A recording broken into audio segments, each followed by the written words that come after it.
winning is like a skill. It is. You know, like there's a lot of talent out there. The same talent doesn't get to the same outcomes if you don't have the same belief that it's going to happen. Sometimes like the truth doesn't really matter. It's how you perceive the truth. Michael Martocci. He is the founder of SwagUp, a company he built from nothing into a massive entity that revolutionized how companies like Google and Facebook connect with their people. But the path wasn't easy. How hard was that conversation when you had it? I remember, I think I was like 19 or 20. I had started little shitty things on the side. And I told her, I honestly think I'm like a top 10 entrepreneur under 30 right now. And I'm like a 20-year-old living at my mom's house. Mm-hmm. So her initial reaction was like, not very good. You're kind of ruining what I built for you. People are the hardest thing about business. I used to have trouble with like being confrontational with employees and stuff. You're just like the nice guy. You just realize that like you're doing them a disservice. I'd rather have 20 people that are just like all-stars than like 50 people just to have 50 people. If you don't hold standards in your company or something, you're probably not going to hold the standards somewhere else. What is the one thing that you think small business owners and personal brands can take away? Well, you have to be.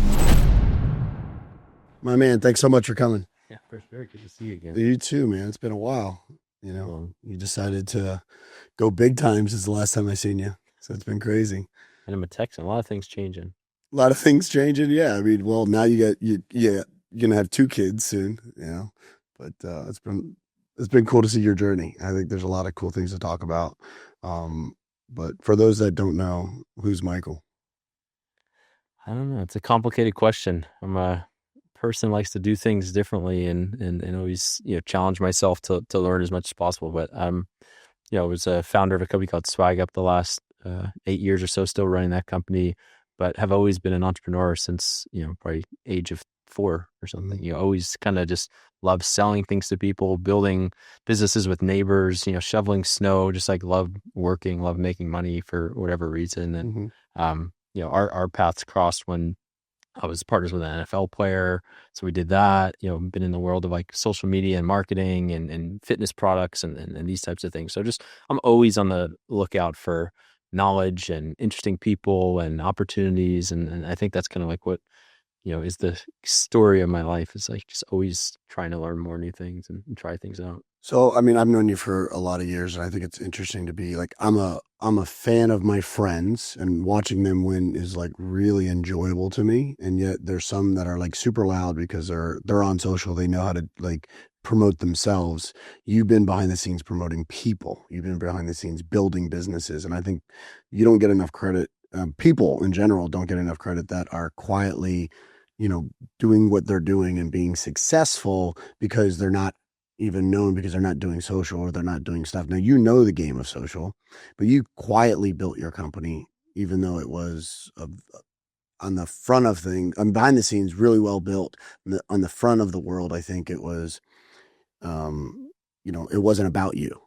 And I think that that's an interesting place to be, knowing how well social, how marketing so well. Why did you make the decision of saying, I was going to build this entity and not be the face? Well, like you said, I mean, when I was with Steve Weatherford and, learning from people like Gary Vee and just coming up in the time when social media influence and personal brands was like the thing, I obviously understood that. But the business, like SwagUp, took off pretty quickly in terms of just like the demand. And I was doing a lot of Twitter based stuff. Like I'm more of an intellectual type of person. I like to write things versus like get in front of a camera and be the personality. I'm more of like a thought provoking. So I write some essays and write Twitter threads and things like that. And we did become pretty well known like in the world of startups because of my presence on Twitter. And that helped get me things like, Forbes 30 under 30 and Ernst & Young Entrepreneur of the Year. So like there was still stuff that I was doing, but it was more in like a niche world of just, the audience that we wanted to be in front of, not like in a broader kind of, I want to be a celebrity type. Yeah, it wasn't more on the general influence side. All I cared about was like growing the business. So I was just doing the things that I knew were going to lead to like a customer right there. Like where are our customers at? And like, let me get in front of them. And, I never, like I said, I wasn't always comfortable as the one in front of the camera. I like to be like the orchestrator, the person running the symphony, and like you do this and you do that, and we're going to do this. And the business is, SwagUp was very complicated. There's a lot of moving pieces. We had like all this technology to build, we had all these warehouses to build, and 225 employees at one point. So there was a lot of just work to like actually run the business, and I liked those things. And as long as it was growing, It just didn't seem like I needed to just go out there and be the face, because there needed to be real substance on the backside. I was the operator. It wasn't like I had a partner who was like the operator that did building all the business. Like so I would have been more inclined to maybe put somebody else out there, say, hey, you be the magnet and attract the audiences. But I like orchestrating. Yeah, and you're really good on the ops side. I think there's a lot of like thought that went into how you built the business. One being the actual like what is the right product market fit. I think there's a gap there at that time, and I think you definitely hit the market in a really good sweet spot, because now there's a bunch of people that followed. Like it was like it went from like you built Swag up to like that's an amazing idea. I should build that. I should build that. I should. The amount of times I got reached out to by like the swag up of Australia and Yeah. India and Brazil and Canada, like all over the world, people saw what swag up did to kind of revolutionize the way that branded merchandise is procured and distributed for companies. It was crazy. And I think that's probably the most interesting thing. Like, yeah, the business has been successful and sold it for a good amount, but I think the most interesting thing was changing an industry and the way that it, acted, and the way that, customers bought these things. And now it's like the norm. Now it's like, oh, yeah, you need to have technology. Now you need to have a fulfillment center backing. Now, yeah, doing the kitting and the packs and all that stuff, and getting retail branded items. Like all these things were things that weren't really happening, 10 years ago, and No, changed the way. I also don't think it's people changed. realize the importance of not just swag for the customers to build that kind of like referral engine and build the relationships that you had, but what you did, I think, was very unique, which is you really doubled down on saying, wait a second, it's not just your customer relationship, but it's also your employee engagement and your employee relationship. That idea behind having this kind of 360 view of how can swag impact the emotion of the people working for you and working with you and the people that you're serving was a big deal. Well, everybody's part of this ecosystem around your entity or your company, like employees, customers. They're all like these different stakeholders, and you want to bring them all closer together. And the thesis that I always had, like when we started it, was that companies needed to do a better job of keeping employees. It's a very competitive market. Like 8 years ago, it's like you can go work at Google, you can work at Meta, you can work at Twitter. There's so many jobs out there, and there's so many different interesting careers. You need to find people that really care about the company, and then once they're there, help kind of reinforce that connection that they have with the business. And it's not just the business and them, it's the other employees too. Like when they're out and about in San Francisco and you have the striped sweatshirt, and then you see another guy with the striped sweatshirt, like you now have this deeper sense of connection, because like, oh, you also care about Stripe. Oh, you join these companies because you care about the mission and the vision, and the swag is just like this physical way to kind of represent that. And I just think if companies that have great brands and great missions, if they lean into that, they'll build this deeper sense of connection between all those stakeholders, and that creates more engagement for the company. They can sell better, they have better retention, they have better employee retention. And the budgets, when 10 years ago, were not super high on the HR side. They were high on the marketing and sales side. Everybody was spending money on swag for conferences and customer engagement, but they weren't really spending it on the employee side. And I thought that was going to flip because of how important talent is. Yeah, talent acquisition is very expensive.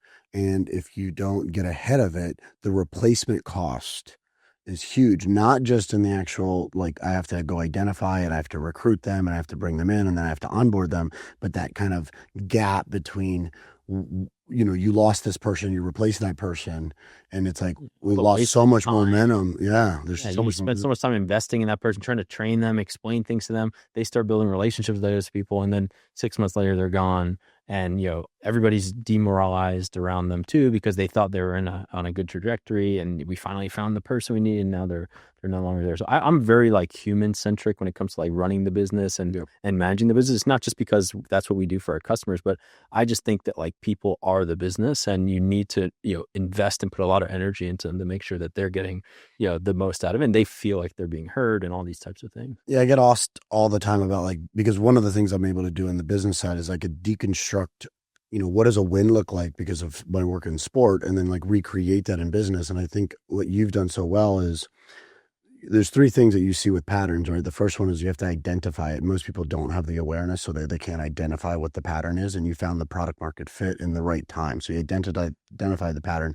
And then number two is you leverage the pattern. Like you have the ability to be like, okay, I know that this is going to be a wave coming through and I'm able to ride it, right? Like you don't miss that opportunity, because if you just stay out there and paddle and talk about it, which is what a lot of people do. A lot of people are like, I love swag or I love this, but they don't do anything about it. And like you're an action taker. And I think that you jumped on that, and I think that was you rode the wave a little bit. But what was the most important thing that I don't think you get credit for is you create a pattern. Like you actually said, okay, I know this is going to be big. You think it's going to flip, but now all of a sudden it's like, I know that if I build the actual software behind this, it's a bigger piece. And you built Change the way the market works and operates going forward. I mean, when during COVID, there was most of these swag companies were like shitting bricks. They're done. Yeah. Oh, nobody's going to need this stuff. Everybody's worried about X, Y, and Z. And they all became PPE suppliers. They said, hey, we've got these factories already.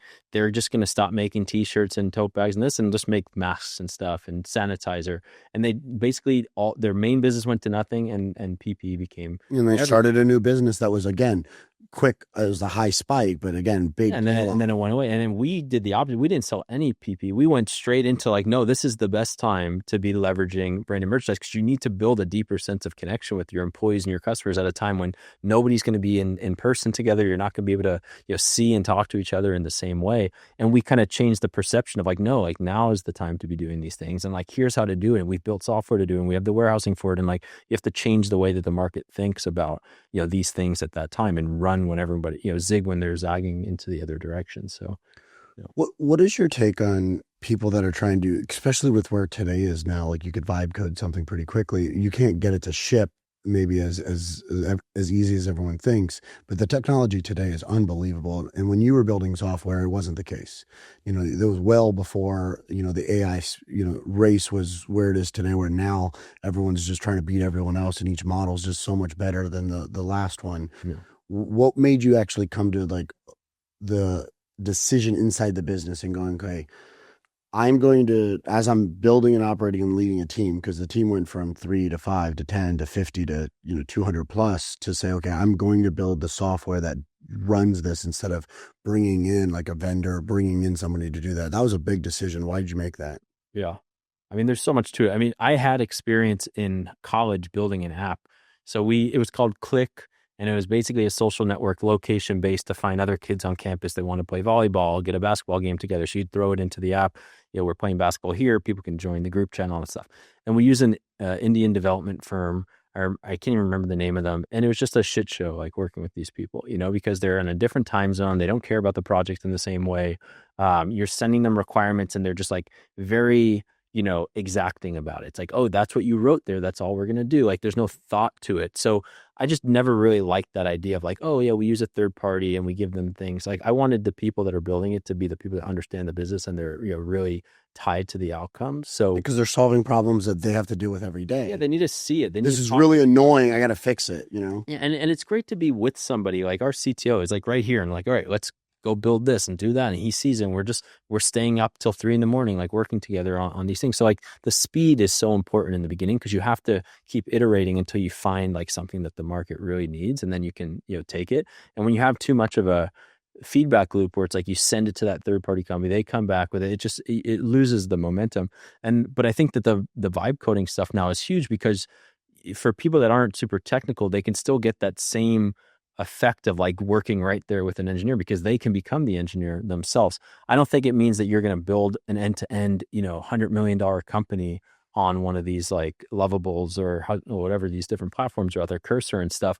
But it does mean that you can get to a point of like product market fit without the need for like big investment, and get there faster without the need for big teams. So I think you can definitely build like front ends and MVPs and, things to get the customers through the door. Now, in terms of executing on the back end and connecting to CRMs and APIs and, operating systems and warehouses, like that gets more complicated. But like those are problems you can figure out later. You can get the front end to look really good today. and do it fast, I think. I think it's interesting because your experience in UI UX is a lot to do with the fact that you're very creative. You're on the brand side of things. You like things to look a certain way, but you also need things to work a certain way too. But even in the sense of like swag, being the main business that you built and sold, I think what you've done is you looked at it from the internal factories and how the people are operating and how do you make it easy for them to do their job and make it more efficient, but you made it incredibly seamless for the end user. And Well, they're connected, to be able to build a great customer experience, you need to have a great operating internal operations to then be able to do it quickly and easily and provide the end user the right information on the front end and get it done quickly and do it at the right quality. I think it all comes down to like empathy. Like I think that's the thing that I've always kind of, whether it's selling fitness programs, with Weatherford or building Swag Up or building a team of 200 people, the thing that I've always gone back to is like just thinking about the person on the other side of it. Like what is their experience going to be? Like even when we were putting the PDF together for Armageddon or something, like, it could have just been like a basic PDF and here's the information, but it's like the way you link to certain information and the way that you lay it out and the way that it's read and the sequencing of the information, like you got to be thinking about how's that other person on the other side going to be experiencing this. And if I was that person, what would I want to see? And I think that's what I always think about, like whether it's our customers or employees, the partners we work with at like factories and stuff, it's always just, you got to put yourself in their shoes, try to make their lives easier. And ultimately that'll, lead to better outcomes. what do you see that people do wrong when it comes to like developing swag for their teams or developing swag for their customers, that if you had that level of empathy of understanding like the back end user of like what they're actually dealing with, you would actually be able to get them something that's either more usable or more valuable to them in their life? Yeah. Well, I think historically companies have not been very good at it. Like either they just don't do branded merchandise at all because they just think it's a waste of money. And then you kind of have this like void in the culture a little bit where, like you've been around sports teams your whole life, whether it's college or professional, like how big of a role does like the merchandise play? Not even for Baked the into their fans. DNA. It's not even just the fans, it's the team. No, we athletes love swag. And like I tell today it's a little different because of where college sports is. But like if you're in high school and you're going to college and you're a freshman, that's like the first person that you better be nice to is the equipment guy. Yeah. Because you need to be able They're getting swagged out day one. They want the backpack, they want the hoodie, they want one for their cousin, their uncle, they want the shoes, they want everything. Like they're so proud to be there. And I think any company that isn't leaning into that, like again, if you're a talented employee, you can work at a lot of companies. So when you choose to go work somewhere, like you have a sense of connection to that company, the same way that like you feel connected to Harvard because you just got in there and you're playing on the basketball team. So like, why would you not capitalize on that affinity that they have with your brand to give them some of this stuff and let them feel like, wow, I'm so excited to be here. I'm going to go out and about and spread the brand and spread the good word and stuff. So I think first off, it's like, are you even doing it? And then if you're doing it, are you doing it well? Like, is this stuff that people actually want, that they're actually going to use, stuff that's going to last a long time, like good retail brands, subtle branding, all like the minutia of like how you do it well. But it's first off, like, realize that it is important and it matters to the people on the other side of it. And it builds a deeper sense of connection. And then it's like, how do you make it easy for people? The online experiences, is there like storefronts that they can go in and get it? Do you give them choices to pick from different things? Are you being cognizant of like female versus male type of things? Are you just giving everybody this large Gildan sweatshirt and just deal with it type of thing? So there's a lot of nuance to like how you make people feel like it's a good experience, but it's also a good reward experience too. Cause it's like, I did a good job at work and it's like, hey, here's a, above and beyond award. And that's great. Like I could only take that trophy so far, but it's like, well, I now was able to kind of gift myself a notepad that I wanted, even though it has the company's brand to it. It allows me to show up with a little bit of a reminder of that pride of how hard I worked to earn something so simple to most people, right? It may be a $7. This is a recognition thing. Sometimes there's a way higher perceived value because you have to do something to get it. So if you're walking the halls of Facebook and you see somebody that has this bomber jacket with like these Facebook patches, okay, maybe that costs $70 for Facebook, but to the person who wants that, maybe it's thousands of dollars because it represents like some sort of achievement at Facebook that is, you can't just buy that. So it's like your sports Letterman jacket. Yeah, it's like you can give somebody a $500 bonus. I bet they would care more about like, did I get the jacket? And you see this in like startup world on eBay and like StockX. There's like hats from top startups that you can't get Oh, elsewhere, got it. Yeah. and they're going for $1,000. Like Anthropic, the big AI company, had these thinking caps, and they were giving them out in New York. First off, it was viral all over Twitter. But if you weren't able to go get that, and you like care about that world, like you'll pay whatever it takes to get a hat like that. So it's creating like these cult brands, the way that retail brands have done, but inside of companies and organizations and communities now. And I think if you do it well and you think about it like it's a fashion brand or something, like you can build this affinity around a corporation that was never possible really before. Yeah, I have I laugh because like as a coach I have to have a whistle, and we have our Fox 40s and stuff like that. Everyone's like, hey, you got a whistle. But mine happens to be the Cybertruck one because I got it when it first came out, Yeah, the little Cybertruck whistle. And everyone's like, oh, I want that, I want that. And like you can't get them like on eBay right now. They're 5 times what they were, going for retail because they're limited. Thing's heavy as shit, by the way. like it swings around and hits me. I gotta put this in my pocket. yeah. But And it's even it getting being the thing that heavy you is can't like get.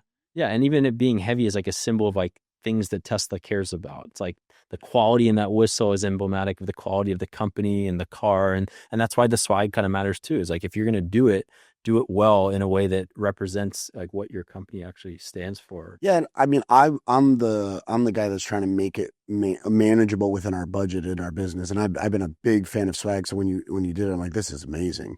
But what was really interesting is the way that you had worked off of partnerships through the brands, because most people didn't have that. When you look at colleges, people have to get that licenses to be able to put the UT logo on there, and University of Miami or wherever, because that's a business, right? And they have to have that ability to sell that merch. But what you did really smart, because I would go like, hey, I want to get some AirPods, or get like, I want to do that, but I can't afford that. It's too expensive. It's too big of a lift. But you were very intentional to having ranges of like good, better, best model packages, but then also having those high end brands, because it's actually something that someone's going to use every day, and they already know the value of it. Yeah. What did you do to kind of work off of those relationships? Because I think in business, people say like, I would love to, I think you did, there was like a shoe that you did. Like, it was like a specific You brand. do Allbirds, Yeah, you did the Allbirds. Yeah. away luggage and stuff. Yeah. But again, like I'm always like a first principles person. Like what does the world want, and then work back from there. Not what is available to us, and then like kind of work within the constraints. And I think that most swag companies 8, 9, 10 years ago did not realize, or they didn't have a door open to work with retail brands. It wasn't really what retailers really focused on. It was So how'd you crack that? Because I didn't see a lot of people doing that when you were doing it, and it started with like one main brand, and then it started. I mean, these retail brands are very cognizant of who they partner with. Yeah. They don't want to be associated with like some Joe Schmo, swag company from, the middle of America that looks very boring. It doesn't represent them. So you have to show up in a way that is like similar to them. It's like, hey, I'm a young person. I'm a fan of your brand. I use it myself. This is how we're doing things differently. Look at our website. You can tell that there's a different vibe going on here. We're going to make sure that we're stewards of your brand and only do it with the right companies. And we're going to show these well on the website and stuff. So you need to build this sense of trust that they understand that you're going to be a good partner for them. And like Lululemon's a big example of this. Like now we can finally use them, but like they were very protective for the longest time, because they just don't want random companies out there slinging their products and not being in control of that experience for the I customer. mean, what if you put a bad print on it? Does it represent the actual brand, or does it represent like the company that put that print on it? Nobody cares about that company that put the print on it. They care about that logo that they expected trusted value from. Everything is sales, whether you're selling an employee to join you, whether you're selling a customer to work with you, or you're selling a partner to want to like partner up with us. It's all sales. And you got to understand where are they coming from? What are the things that matter in their mind? The things that matter to them are obviously they want to grow the business, they want to sell, but they also don't want to like degrade their brand. And there's all these other considerations. And if you don't, again, put yourself in their shoes to understand the other considerations, then you're never going to break through. Even if you tell them, hey, we're going to make you $10 million by selling your stuff, like that might not be the only thing that matters to them, So you just got to really, in every situation, like understand the person on their side, like what matters to them, and then try to, appeal to them. What have you seen? Because you have data. One of the things that your business has is not just over the years, but the volume of people that it serves, not just from the actual relationships of the business, but their employees across the globe and how many people that they interact with, and then their customers across the globe and how many people that they interact with. So with the data, what do you see has been there's always these like trends of like the most popular items. What is the real story behind that? Because normally in these like local product promotional companies, because everyone has the t-shirt company in in their neighborhood that prints things and does stuff, and they're always going to push things on what they saw at a conference that's pushing something that's got really high margins, or something that has like low MLQs and easy turnarounds. What are the things that you're seeing at the data level that's like, this is tried and true, it's tested all the time, it works every time, and it's just like the fundamentals that people should be having? Well, the first thing is like we never look at it from a perspective of what's the best margin, what's the best like for us. It's always about like what does the market actually want, and then we have to kind of work around that and make sure that we can have a good business. Um, One thing that I think is interesting, even without getting into the specific products, like one of the interesting data points, it's not like a firm data point, it was just that if we would have built a venture capital fund around Swag Up and invested in our customers, it probably would have been one of the best venture capital funds in all of history, Yeah. because there's something about the way that we go to the market that attracts deliberate, intentional companies that are very thoughtful about what they're doing. Like they really do want to build a great employee experience. They really do want to build a great community of customers. They do want to save time and use technology to leverage these things at scale.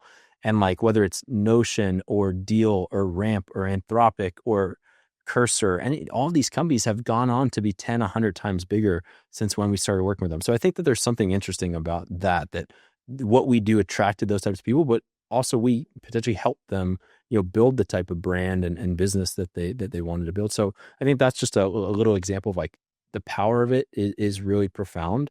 And then in terms of like data on the products, I mean, it's pretty standard. Like drinkware, backpacks, and apparel are like the core items that companies buy. Like the amount of drinkware that we sell, like high quality Yeti tumblers with logos and stuff. Like you go into any Google office, there's just everybody's got their tumblers on their desk. Their kids using it at their soccer game. Like it's everywhere. So you never kind of like the market for drinkware has just gone crazy. Like I don't know if you know the guys from like Simple Modern, but they brought that business up to like 600, 700 million in the last few years. And it's a market that you thought like, oh, why do we need more water bottles? Like there's just, I don't know, there's like insatiable demand for high quality water bottles. And backpacks are huge, especially in like these corporate environments.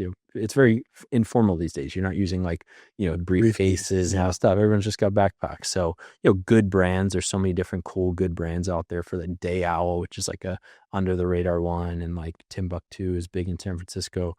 And then just good apparel, like lots of hoodies, but not like the hoodies that they were giving at your kids, middle school, like 20 years ago, like, Fruit of the Loom. These are like, fashion brand blanks that are, very high quality, thick, cotton that's made, in ring spun in America, like organic type of stuff that is something that you would have bought yourself at the store.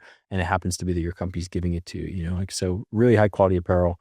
Drinkware and bags are really the core, I would say. Yeah, I'm a sock game guy, so to me, it's always like always have that personal Socks, brand. well, when we looked at the data, socks are the number one selling single item. Is it? Okay. Because like I'm a sock game guy. Obviously, you can sell a ton of t-shirts, but it's lots of different t-shirts. But when it comes to like the custom sock, like we sell more of that than we sell of anything. Interesting. Yeah. I mean, I joke around and say, hey, I started the sock game. I grew up in an environment like playing football.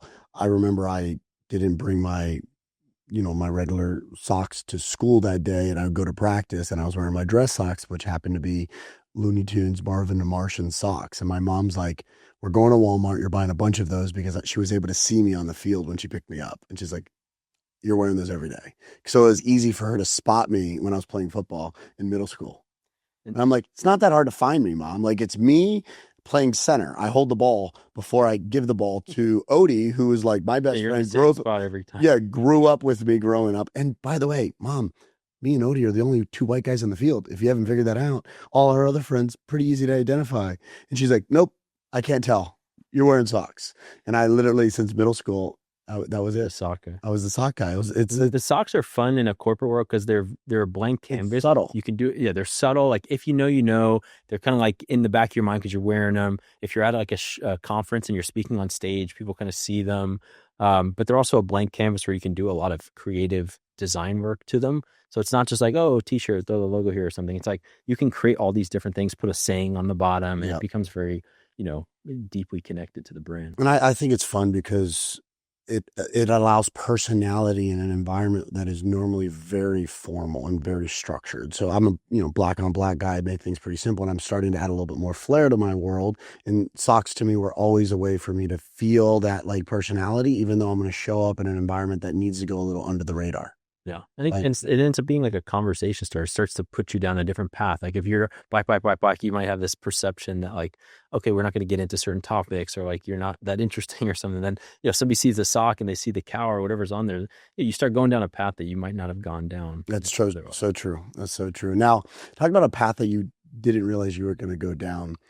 You talk about a lot of the like fundamentals of business. You talk about first principles. You are more on the intellect side. You're somebody who likes to like. My office has like 1,000 books. Does it? Yeah. Well, the reason why I'm bringing that up is I remember two funny things. One is we go and meet. We're in New York, and we're sitting down together like talking. And it was a while. I think I'd probably seen you like 6 months before, connecting at another event. And I remember sitting there, and Gary looks at us and goes like, "Oh, I need you guys to connect." Like you, and we're like, you're trying to introduce us? Cause like we know each other, it's like, and it was like a really good moment to know that like the person that wants us to connect is the same person that, we really admire in certain areas. But it's also, if they see that there's value in the connection, but we already had it, it almost like doubles down a little bit of like, okay, we're doing the right thing. But He's got great perception, Gary. Yeah, he does. Especially around people. Yeah. I always tell people, everyone asks like, hey, what's it like being around him? And I'm like, because I spent a lot of time being able to see what's behind the scenes in some areas, right? And I have a number of people that have worked with him, and I have friends that have been on both sides. I tell everybody, Gary's full of shit. And everyone's like, what? I was like, he's full of shit. And I said, the reason why is because he's one of the very few people that is better in person than he is online. And he's obviously incredible online. But I think that most people are full of shit in the other way, where they're amazing online, and then they're 2 inches deep and there's nothing there. Whereas Gary is super practical once he gets to know you. He's like I remember like he would love to give me advice, but he's like, I don't think that this is the right thing for you. It's too big of a risk financially. And he understands that because he understands the nuance of it. Yeah. And he's like, his level of empathy is attached to the practical solution and advice that he's giving you, not to, well, I care about you and this and that. He's like, no, I care about what you want. And I'm empathetic to understanding that you can't get that right now this way because there's other situations that are going on in your life. And I think that's very unique for most people. Most people are great online, and then when you get to them, they're not very practical because they just have this like overarching dogma that's like, this is what you should do, and then they don't know the substance behind it, and you can't get into it, and they don't know how to do it. But he just uses that to attract people into exactly his ecosystem. Yeah, and he's got a core message and a through line that works, but he doesn't work with a lot of the people that his message is landing to. So like that's his philanthropic work. Like his thing is, he doesn't need to do it anyway. Yeah. It doesn't matter. Like I think he genuinely wants to help people realize their potential in life and have happiness, and realize, like, I think one of the best lessons I ever learned from him was just like, life is short. Like, you're going to die. Like, one, it's scarce that you're even here, and then you're only here for like 100 years, so you should really make the most of it. And by the way, even if you're 30, 40, 50, you still have another 40, 50 years, like get after it. So like, he creates this like space for you to like go do big things and helps people realize that, there's so much more potential in your life than just like taking the easy path, I think. Everybody needs a cheerleader that believes in them, but I think there's also value to somebody who's going to say like, here's how you do it. You can do it. Go try it. And if you failed, you're not a failure. You're a failure if you quit at everything, not at just one thing. Just go do the next thing. And he's really good at just kind of like forgiving himself if he makes a mistake. And a lot of times people are too hard on themselves, and then they get stuck in that space. You got to just kind of move on. Yeah. And I think it's funny because he like intellectual people that are a little bit like too snooty, like don't like him because they find him to be like too boisterous, or like he's not as refined or something. It's just like, I've not had that experience with him, Yeah, like I've been pretty successful, but I still go back to like basic things that he's taught. And I think that anybody could get a lot out of that, Yeah, I mean, you are very, you are an intellect. You are very thoughtful in the work that you do. You've been very thoughtful with your brand. One thing that you have done is you spent a lot of intention about how you build Swag Up's website, how you build, the marketing internally, and very, very elegant too. Like you have a very elegant business model. You have a very thoughtful brand concept. You spent a lot of effort on how do we show up the way that we want to work with certain people? And you weren't going to be able to attract the Facebooks, the Googles, the Anthropics, the bigger brands to actually use you as a vendor and be a partner with you.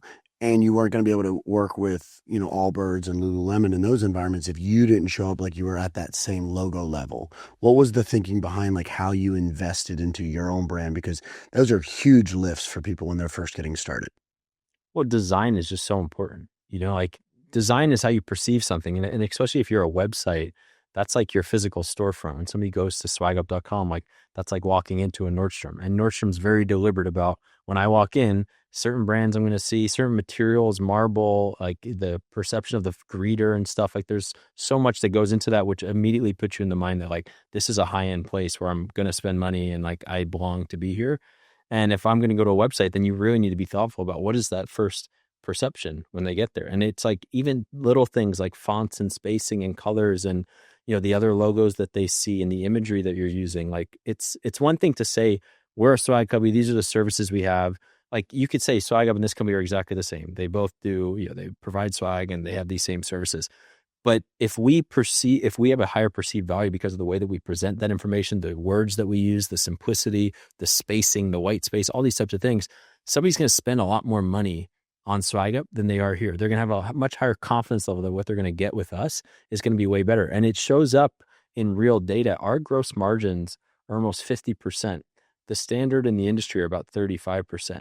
So we have almost 50% higher margins purely because of how people perceive the value. Because like ultimately, there's other companies that can store items and ship items and produce items and even the same items. And maybe we have some other differentiators, but it's just how it all kind of comes together and how it's bundled and packaged and presented that gives people this sense of like, these are the people I want to work with. This is very high quality. And it starts with, like I said, just being very specific about the details of the design of things and the logo and the imagery and all those types of things. I think when you have attention to detail, immediately people look at that as like a representation of accountability. Immediately. Because how you do one thing is how you do everything. Yeah, I don't agree with that because I'm a mess in a lot of areas. But if you get me on a football field or if you get me on a track, boy, am I OCD. But it represents and it carries you in an area. World, I know. It's one of those sayings that I think people take and they go so far and they're like, you got to wake up. Like, I don't listen. I don't roll out of bed with like, I'm going to take on the world. I'm like, my son wakes me up. It's like, come on. I'm finishing up a meeting at 3:30. I mean, I go to bed every day, 2:30 to 3:30 in the morning. I'm up at 7:30 every day. You think I'm in a good mood when I first get out of bed? I'm cranky as shit. And that's just a reality. I'm the same way, but on a micro level, like if you don't hold standards in your company or something, you're probably not going to hold the standards somewhere else in the company and stuff. And it starts to build a culture of people that don't care about standards. And you might, maybe at home, you're a little bit different, but inside of that microorganism, how you do certain things are going to reflect how you do bigger things. Absolutely. And the standard, what most people miss is the standard is not where you set the bar. It's actually where you cleared it. No. It's like if you knock the bar over, well, that's not that's not your high jump record.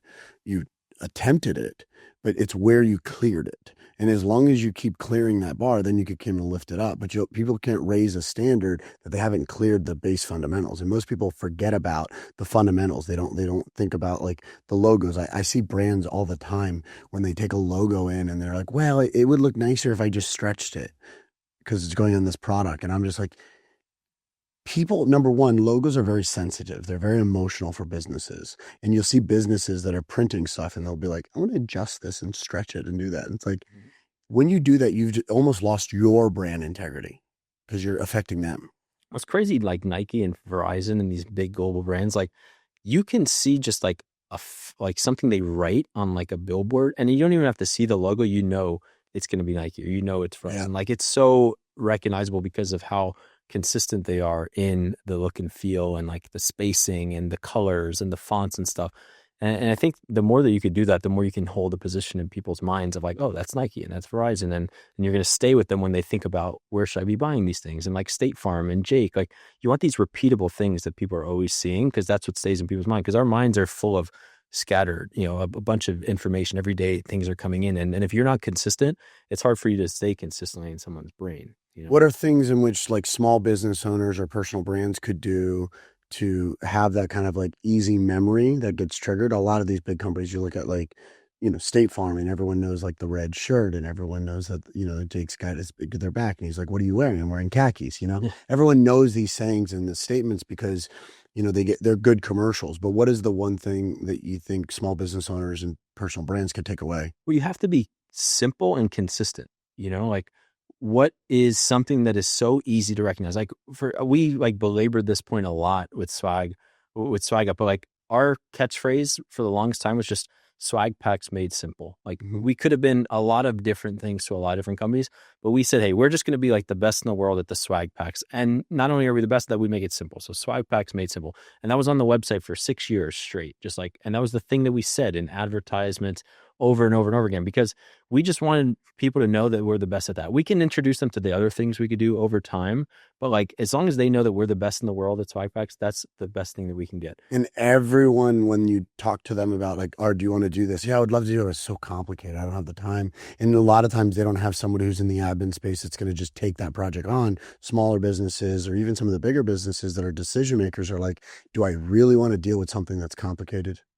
No. And you want to be the one that they go to. And when somebody says like, you ever heard of a swag pack company or something, like, you want them to immediately recall you. Like you want to be tied to that association in their brain. And if you don't keep the message really simple and constantly reiterate it, and it's the same thing with like communicating to players or employees, like you have to have a simple message that you can constantly repeat that they're going to stick in their mind. You can't come to a meeting one day and, our goals are this, and this is the mission of the company. And then next week you have some new idea and some new mission. I think that that's like small business marketing sometimes too. It's like, okay, we're going to try this ad and we're going to do this next. And next week we do this new campaign. It's like, just show up every day with the same message. Cause like, it's not going to stick. Like you have to keep reiterating it. And like, there was this guy, on Twitter, he's a Midas franchisee, like Midas locations with like oil and gas cars.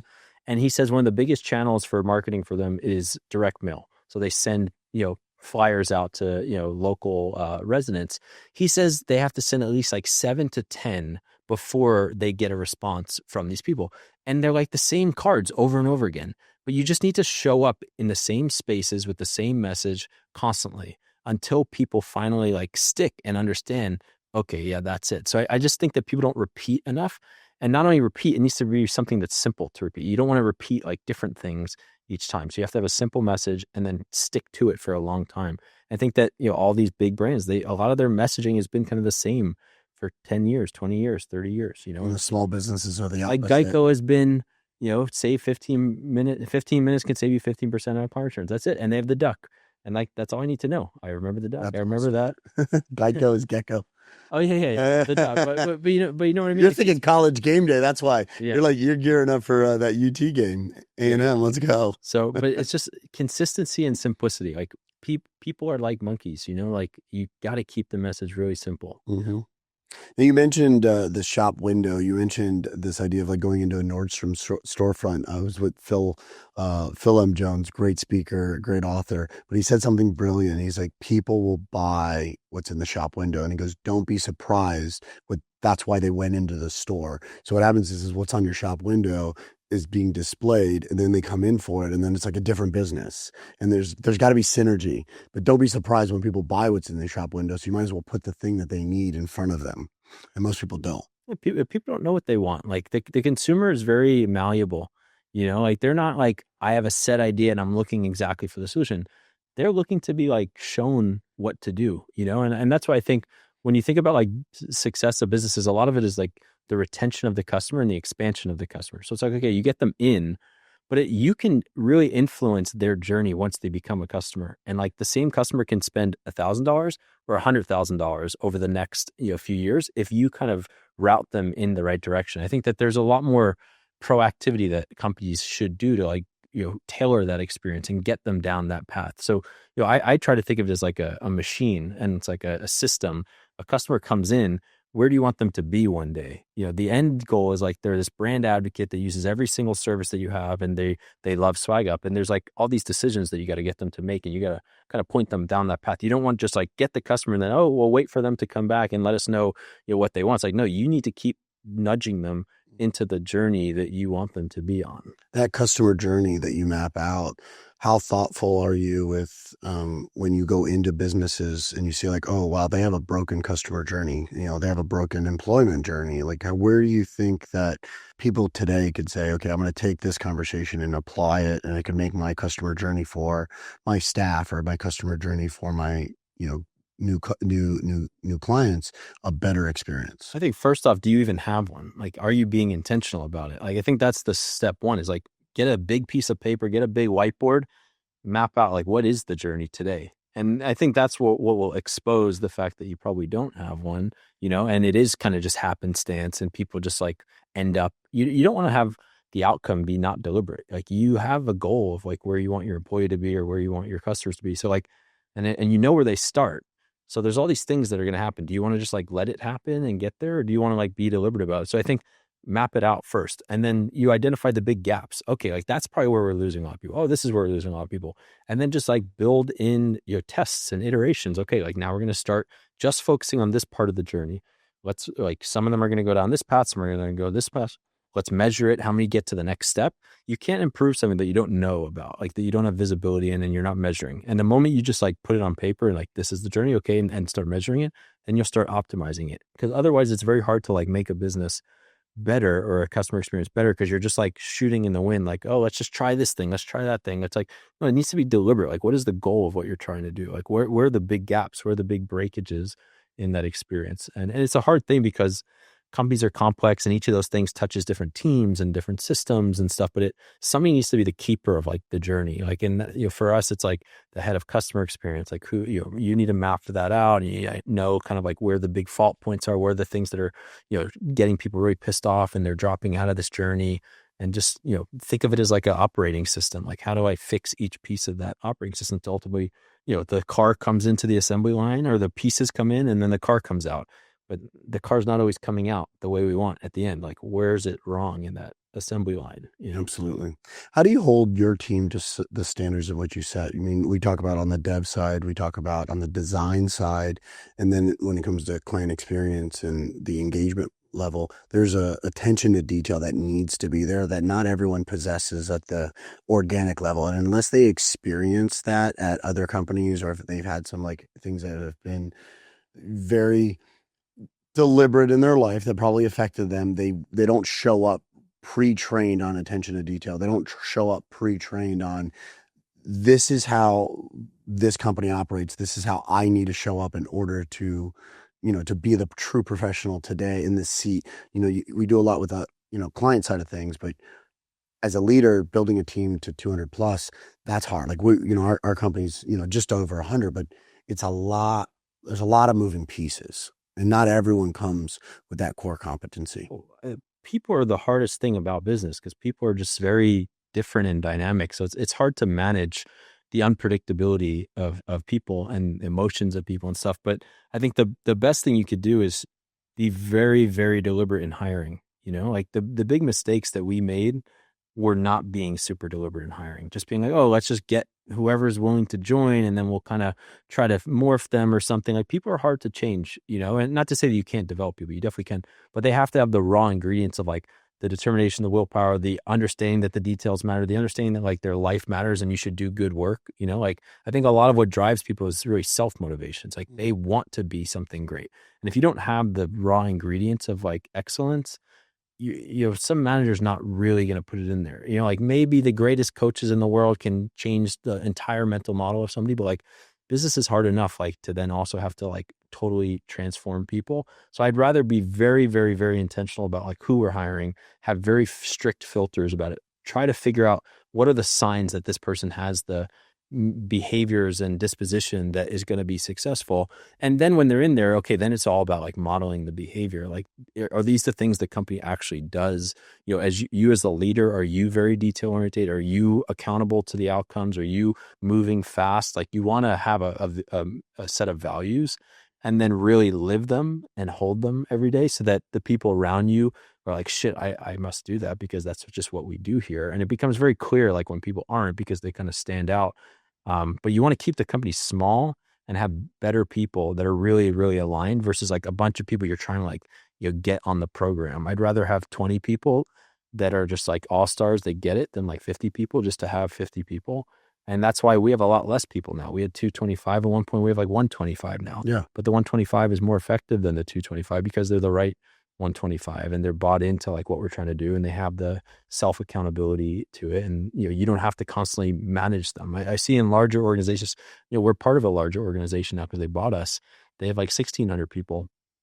And I think if you're not super deliberate about what's the goal, what are our values, what are the types of people we hire, you end up getting this micromanaging culture where you feel like only the leadership can make decisions. You got to be on top of every person and kind of orchestrate every decision that they make. It's a way harder existence than just you start from the bottoms up. You get the great people, you set the vision and just let them kind of rise to it. It's a much better life too. You're not like constantly on top of people.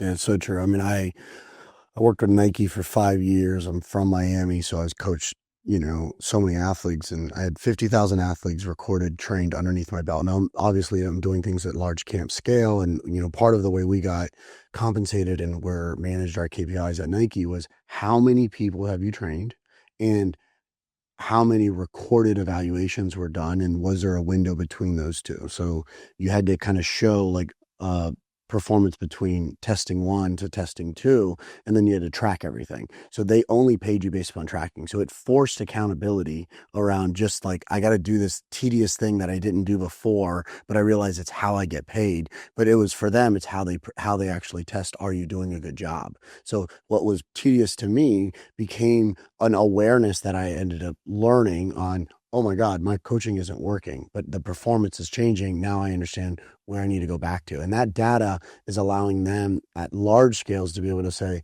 I see what's going on. I could see some outliers. And if these started to outliers be on like little clusters, they started to be like, who's attached to that cluster? And it was always, there's always specific people globally that were like that. And I happened to be one of those people that would like, boom, and I would like create a cluster of results constantly in the data set. And I realized somebody who's not a big data guy, becoming that early on was a big deal. But one thing that was interesting and very unique is after, having a lot of success down in Miami, I moved up from there to Northern Virginia, and it's a great area. But even having more awareness and more experience underneath my belt, I was a better coach down in Miami. Why? I was better athletes down there. So like you go where the right people are. And I don't think a lot of times people have the pipelines. They're not nurturing the pipelines of the right people. They're not nurturing the right pipelines of the right clients. So they wonder why they end up with a bunch of like. I wonder too if like the perception, if you built a perception of yourself that you're a good coach because you worked with good players. Hell yeah. And then later on, you just carry that with you because we had this like speaker come in recently for an executive offsite. And basically there was this guy who went on to become very successful, but in school, he was just terrible. Like his grades were awful. And, he thought he would never amount to anything. And somehow he took the SAT or something and he got the score back. And it was like a 1,500 or something. Mm-hmm. And like he was known for being a terrible student, but all of a sudden now he has this new perception that, oh, actually I'm pretty smart. And he ended up doing great things later on in life. But something happened where like a few years later, a month later or something, the SAT sent him back a message and said, hey, actually, we scored your test incorrectly. It was really like a 950 or something. Mm-hmm. But it was too far past that point, or he already believed that he was a great intellect, like he actually had potential and his life was transformed because of it. So it's like sometimes like the truth doesn't really matter, it's how you perceive the truth. So I wonder like if you grew up in coming up in coaching when you're working with great players and you're able to have success, it then carries through to everything you do. You're like, I'm a great team. Yeah, I believe that. I think that that's part of it because look, perception's reality to the individual. So like that's now my reality. And one of the things that I know about my reality is I know how to win. And like, I'll just go into an environment. Like I speak at a team in the beginning of their year and I kick it off and that team ends up having success. And I had very, very, very little impact to that actual environment, but it's contagious. And it's like, no, I refuse to lose. Now I fail all the time in practice. I'm willing to go through the work all the time when no one is watching so that when the lights are on, it makes a difference. But I'm normally around winning programs and it's just having winning seasons, hiring people from winning programs. I hired a lot of people from like winning is like a skill. It is, like there's a lot of talent out there. The same talent doesn't get to the same outcomes if you don't have the same belief that it's going to happen, and people that know how to win. And then other people learn how to win being around them all the time. And whether it's in business or in sports. And I will go to and breaking that, like breaking a loser's mentality is really hard. I mean, I had a Richmond captain that I coached every year for 10 years. Meaning I was able to work with a kid from the University of, Tigers. yeah, football team. I'm a big fan, right? Well, more of a William and Mary fan, but yeah, down the road. Well, I mean, you can only be a fan now because, like my wife says, like you don't get to wear, you know, you can't talk about the place if you just collect the T-shirts, not the diploma. Well, So I didn't get the diploma either. that's why my wife says that. So she's like, you got a lot of T-shirts, but you don't have a lot of frames on the wall. So figure it out. I'm like, well, you got enough for both of us. You decided to do like the Maryland, American, Georgetown run. Good for you. That's enough for the family. We don't need any more. I'll handle the other stuff. But I do believe that when you have a winning mindset, winning becomes easier. When you have a winning mindset, the work becomes easier because it's one of those things that you follow. It's the hardest thing to stop in sport is momentum.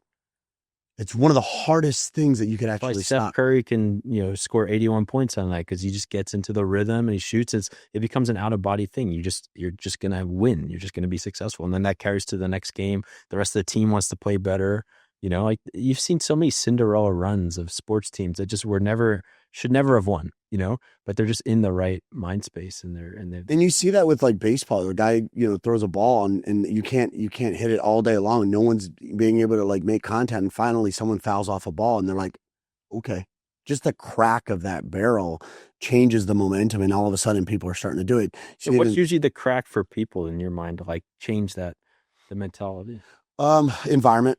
Number one, I believe environment always wins. So for instance, I had a kid that coached for me for years, like internally. It was intern for me. He's on the staff. He was one of the best dependable people in my environment. And he's like, I've never been a part of a winning program. I never played sports that won. I lost I played basketball. And I said, you have to change that. Like you have to, number one, identify where the gap is, where you are now versus where you want to be in all the different areas of your life and different areas of the things that you're doing. And then you have to figure out a way to close the gap. And the way that you close the gap is actually layers, not leaps. Like you got to think about it as Lego blocks. And if you try to take this huge leap and go from like, I'm a loser to I'm a winner, and like, I want to win this gold medal in the Olympics, it's like, dude, you got to win this state level. You got to qualify. And what happens is that like smaller win almost leads into the bigger win. And for him, I was like, we got to get you out of this environment because every environment that you're in, you're going to learn to lose. So I literally said, we got to get you out of this environment. He worked for me. And I was like, we got to put you in an environment. So we win in our environment, but we're not attached to an individual team. So I need to get you into a team environment so you understand as a culture, what does winning look like? Got him over at the University of North Carolina. And when you talk about teams that know how to go on runs of winning, it's one of the most successful athletic communities in the world. You look at Stanford. Stanford has a chance this year to have 50 straight years of a national title. And there is a few sports I think they still have left this year that if they win a national championship in one of those sports, they will have 50 straight years where that athletic department, some sport won a national championship. UT here, I mean, they just won, what do they call it? For the Learfield like award for best athletics program, and they had like 13 titles. It's crazy across swimming and volleyball, this and that, And people don't realize that if you get into that environment, things that are death by 1,000 paper cuts do not happen in winning environments because people understand how to pick up the thing and move something and they grab it. It's like, I live my life and I always have a notebook because I don't want to have to remember shit. And I have a great memory. I remember the day I met you. I remember the workout that we have. I can remember the conversation that we have. I remember like sitting next to you and just kind of like having a 5-second catch up. And then Gary saying like, I'm trying to connect you guys. And then I'm like, hey, cool. What are you doing? Let's share a cap. Let's go do this because we got things going on and staying a part of it. Like I have a great memory, but in the work of accountability, I need to write down like, what do I need to get done? And in environments that don't do that, people like, well, I didn't know it was important for me to have a notebook. And it's like these things all the time in these environments that are just like, you make it so stressful to work around because you're not removing your own stress by being accountable to yourself. And that is a lost trait. Accountability and dependability on people is very lost. And these are just the things that I see. I mean, there's big unlocking moments, but the number one thing is, in my opinion, is self-awareness. People do not know. It's like they jar a window. They can't really see who they are. And it's hard to read the label from inside the jar. A friend of mine, Ari, says all the time. And it's so true because we get lost in it. So you need to have friends and people around you that care about you, that are honest with you. And that will develop a level of like fast feedback that you're not emotionally charged with. I used to have trouble with like being confrontational with employees and stuff and telling them. You're just a nice guy. Yeah, exactly. You are. Like, you're just like the nice guy. Yeah, so I never really wanted to like really push on people too much, but you just realize that like you're doing them a disservice, you know, and over time I've just become a lot more blunt, you know, in employee conversations, because I just want them to as quickly as possible realize like where they stand and how they can improve. But yeah, I mean, you need to be in environments where like there's this bought in culture where everybody wants to get better and all, you know, raise the boats up. I do believe that rising tide lifts all ships, and it's really cool to see. I'm super proud to see like your success. I always joke around about like all my misses of people that like you invested in support. Like, I'll be a massive fan, but you did something that most people didn't think was possible, and it's really cool. And you should have a lot of pride. And you did it at such a young age, and now you get to play a little bit more golf, and you're going to be able to play, you know, have a lot more. We got to do more stuff though. I know you will, but you're going to do a lot more, you know, dad time, which is kind of cool. Come a long way from like the conversation with mom, right? What was that like? If you kind of circle back and go, what was that conversation like of like, all right, I'm going to pursue this entrepreneur thing that is not necessarily aligned with what they had planned for you, because you're very intelligent. Academic model is probably very. I was never like the kid that was like, "Oh, school is so hard. I hate school. I'm terrible at school." Like I was always 4.2 GPA, whatever. You know, SAT was good. So like, there was a very viable path for me to just go into finance or something, make a lot of money. Like my mom was at Morgan Stanley for 33 years. Her boyfriend for the 8 years was one of the top wealth managers in America. So like I was all in on that world. So she was bought in that like, oh, I was going to go do that. Like she got me an internship at a hedge fund when I was 18. Like I could have done anything. That was the path though. Yeah. How hard was that conversation when you had it? Well, what's interesting though is like at the same time, I always knew I was an entrepreneur, you know, and I'm sitting in her car. I remember, I think I was like 19 or 20, and I had like nothing to show for it. Like I had started little shitty things on the side, and I told her like, I honestly think I'm like a top 10 entrepreneur under 30 right now. And I'm like a 20-year-old living at my mom's house or something, because I just like believed it fully. Like I knew what I was capable of. So like I always had the utmost confidence, and she always had the utmost confidence in me. But like when you come from nothing like her and you make something of yourself, and you like you come from Brooklyn and your family has never went to college or is not even that educated, and then you get educated and you go to Morgan Stanley, you think her perception initially was I'm doing her a disservice. Like I built this foundation for you and I'm going to give you this stepping stone. Now you can go do something great. And so initial reaction was like, not very good, you know, crying about it. Yeah, you're kind of ruining what I, you know, built for you. But the perception change that I gave her is like, you need to think about this differently. You've given me the foundation for me to do anything. Like I can take risks that you couldn't have taken.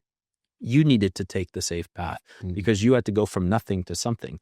You now gave us something, and I can go explore new opportunities and dreams and pursuits that you didn't have the luxury to do. I can always go back to school. I can always go back to work in finance or something if that's what, you know, is the right path.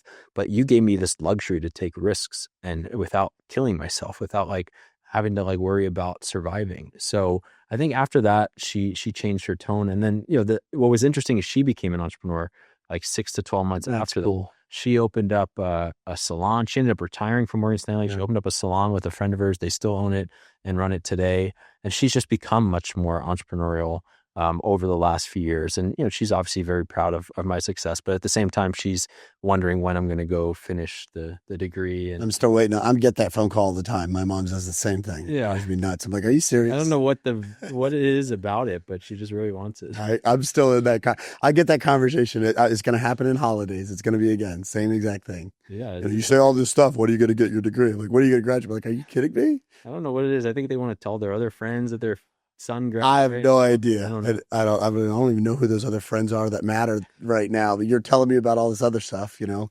But I'm proud of you. I know she's proud of you. You got a lot of things to be proud of, but probably the coolest thing is watching kind of this journey of being a dad and, kind of venture into, being able to teach those lessons and pass them on. And I just hope more young guys become dads in general. Like, I feel like there's this general Best thing ever trend. happened to you. Yeah, I mean, there's this general trend that like people are just not having many kids, and people are waiting and deferring. I think there's affordability issues right now. Sure. But they also think that like I just feel like New York City's full of people that wish they were still 20 and they're like 40 and they're living like they're 20, And it's like you don't know what you're missing like if you don't have kids. You look at all the billionaires, they all have kids. 100%. And it just totally changes your frame of reference. And once you have one, you realize you want more too. And if you wait too long, then it gets a little problematic and stuff. It's just like, if anybody's listening who's young and ambitious, like you'll figure it out. Like you can have the kid and have the business and you will be a better business owner. You'll be a better leader. You'll be a better dad just by being a dad. Like I'm like, well, what's your lesson of being a dad? But like, you got to be one. Like you'll never have those feelings without going through that experience. And people will say like, oh, it's hard to run a business and have a kid. Like we had our baby at the worst possible time for running the business. Like it was the hardest. It was coming out of COVID into 2022. Like everything was changing. Inflation, VCs were not, investing money in startups. Like it was a hard time for the business, probably the hardest, almost killed the business multiple times. And we had the baby like the same exact time, It's like you figure it out, and not even more than that, like she helped get through it. Of course. Like just being able to like have that person there with you and spend the nights with them and having a great partner like Helen Absolutely. at the same time to like weather those storms allows you to get through it. Because when you're just on your own, like it's easier to quit and give up or not feel like you have anything. There's no obligation or there's nothing that to like dive into. I think that's how I show up makes a big difference to how Thomas shows up, and in being like, I have a lot of pride in being like, okay, I want to make sure I, have an example that's there for him. And that's really important, especially being, my partner, Tanya, is like freaking, she's a badass. And it's really hard to kind of come home and get checked every day by the smarter person in the house. But you need that. And everyone needs that. I think that there's a lot of things that people are missing if they don't have that in their life. And they should at least give that a go if it's what they want. Yep. And do it sooner. Last few questions for you is, I ask people this because I think that I've been able to build a team of Avengers around me. I've been that kind of guy that's like, how do you know that guy? It's like, well, I'm the best in the world at this one thing. He can't do he can barely tie a shoe, but he's the best at this. I have a doctor that he can't, he's got messes everywhere. But if you ask him this question, he knows exactly what to do. And it's finding the best in the world and then working back is amazing. People don't know how powerful it is to not try to find a Swiss Army knife, but to find the best samurai sword for every occasion that you need and have it readily available. And if you're the Swiss Army knife, then all of a sudden you can leverage it. And when you are like a Marvel character, you're a little bit of a superhero. So to build like a super brand, like there's got to be, every superhero stands for something. So what do you stand for? Well, first off, the point of like, I'm in the same boat. Like I have a list on my phone of like the most impressive people that I've met and like what they do. Cause I always think of it as like, if I want to start something again, so who are the first 5 people I'd call, and like who are the best in class at what they do. So I definitely think of myself more as the facilitator than the person that does everything. I'd rather identify the areas that we need, go get the team, build the team. Like, again, I'm more of I think of myself as like the one in the Hunger Games, like we got the big game in the middle of the table and you're kind of orchestrating the pieces. I like to think of things from a systems level, like what are all the different pieces that need to happen? So I'm more of a builder and architect than I am like, oh, I just want to show everybody how great I am. Like I am the superhero, I am Iron Man. Like it's not like that. So I'm more of the builder, the facilitator. That's like my superpower. But I do think everyone has something in them that's, if it was given to others, that person could be a billionaire. Like if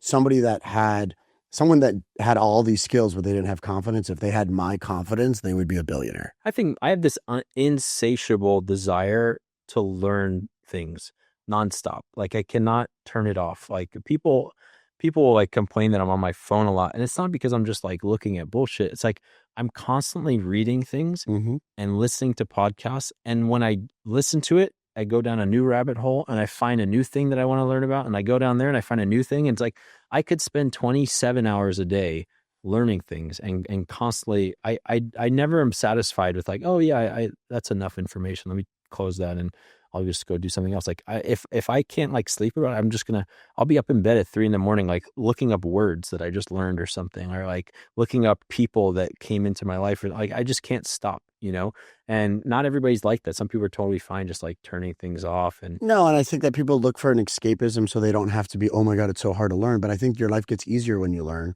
because you realize how much more you could apply to these different areas of your life. And it's true, like leaders are readers. But if you're in business, book buyers, so if somebody buys a book that you are a part of, or if somebody reads a book that's referenced to you, they become better customers.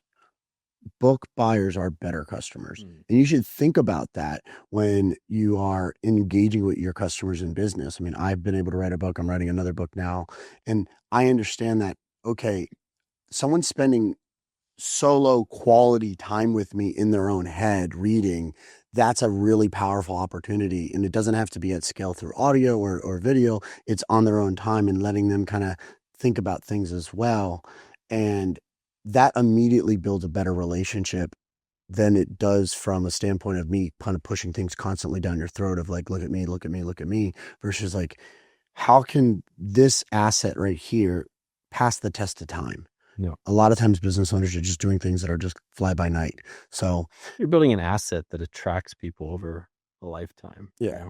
And I think that's a better legacy too. It's like I would rather have the thought leadership combined into an environment that where when the right time, I would love to be able to say, when Thomas is 18 and there's a problem, I could pull out the book and be like, here's what I was going through this part of my life. It might be something for you to like think about and read. And then he could kind of pick that up and pan through it at the right timing. And you never know who's listening to your content and who needs to get that kind of intersection to you and your business. And if you just show up a certain way, you'll start attracting the right people and good things will happen.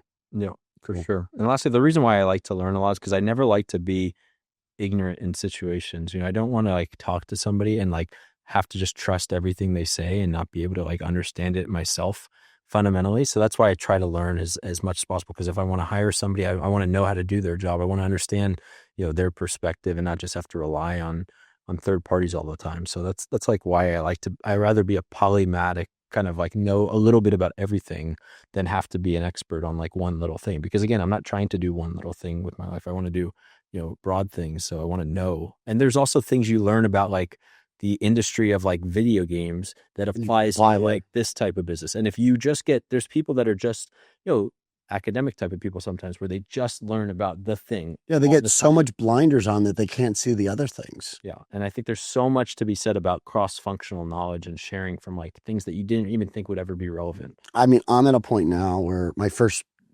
goal in life was like teach life lessons through sports. And I'm at a goal now where I teach business through the lens of sports, which is unique because I have all these sports lessons. But the greatest lesson, the best coaching lesson experience I've ever went through, I was in Picasso's museum in Barcelona, Spain. And that was the best coaching experience that I've ever got because I got to see all of this really interesting thing. And then I apply that to coaching. And I'm really good at taking something from one environment and teaching it through here. And now I'm teaching actually the thing I know the best at, which is sports and winning and deconstructing this Olympic journey and then turning it into a business lesson and applying it there. And I think oftentimes people get so nuanced in their niche or in their industry that they're just chasing everybody in their industry. When if they just kind of parlayed that from what they're doing in somewhere else to them. Industries that way. Exactly. You got to take and be like, that is actually very usable over here. And it's so simple. It's a simple switch. Like every single person in America should have a Japanese toilet. It is just better. What are we doing? Like there's certain things, if you go to different countries, they function better because that's part of the culture. And I think what you're doing is developing a culture of excellence in your business, but you're creating a culture of innovation in your life because you've been different stages. So there's a lot more for you to do. But you're in a place now, I think that you're able to make those decisions at the right time. So I'm looking forward to the future. And I think you have some documents to sign and gotta get going. it should be good, man. I appreciate you. Thanks so much. Yeah. Thanks for having me. You too, man.